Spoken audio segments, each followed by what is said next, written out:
નિર્ભય થઈ જવું પડે એમ.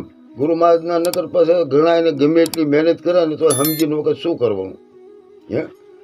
એટલે આ તો જીવન ભક્તે કેટલાય ગુરુ કર્યા પણ કોઈ ગુરુ જ બાદ શ્રદ્ધા જ નહીં. પછી ભીમ સાહેબને ગુરુ કર્યા ને તો એને હજી શ્રદ્ધા નથી પૂરી બેઠીને તીર્થમાં માણસ જોવા એને હારે જાઉં છું. તે પેલા ભીમ સાહેબને ખબર પડી કે એનો બીજો શિષ્યને મોકલ્યો કે જાતું એને કે આજ સમજાય એને.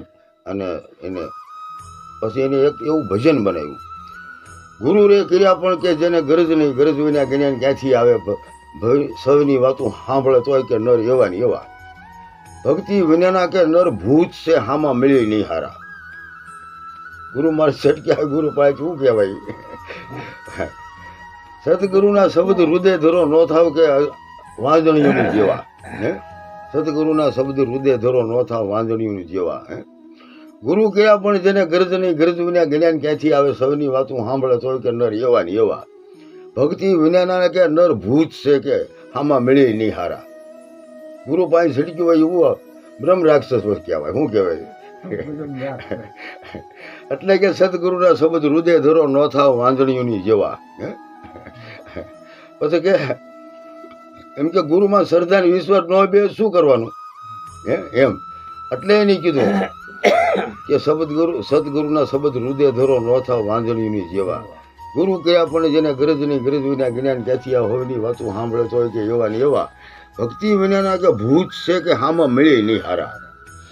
સમજ્યા? પછી કે ધૂળ જલીમી એને જન્મ આપ્યો તો એને ધૂળ જલીમી, આ ધૂળમાં બળવાનું આ શરીર છે હે. ધૂળ જલીમી કે એની જન્યતા એને 9 માસ વદર રાખ્યા કે આવાને હે. એટલે કે સદગુરુના શબ્દ હૃદય ધરો ન થાવ વાંદણીઓની જેવા હે. પછી ભક્તિ જ્ઞાન છે વૈરાગના ભાવ કરીને જો કોઈ ગાવે, કહે કલ્યાણ જીવન દાસને ફેરો આ સમજુને ભાવે. જેના તનમન ગુરુ મહાત્મા રંગાણા હોય એનું કામ છે હે. નરસિંહ મહેતાના નાની ઉંમરમાં હતા ને પછી કે તમારું ગુજરાન હાલે એમ કે કોઈ કારખાના વાળા રાખ્યા તો 8ની સાક્ષી કે રોજ હાજરી પૂરવી. તે બોલો રાધે કૃષ્ણ આમ હાજરી પૂરે. હવે એમાં કેટલા એના તનમન રંગાણા કહેવાય. અને ગુરુની શ્રદ્ધા છોડી છે હે.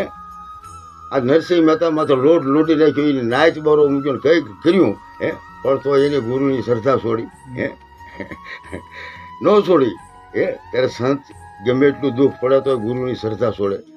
હજારો દુઃખ આવી પડે પણ ગુરુની શ્રદ્ધા ન છોડે એને સિંહ કહેવાય. ગુરુની શ્રદ્ધા અને એનું સમરણ તો પર્વતોને હલાવીની તાકાત છે એમ.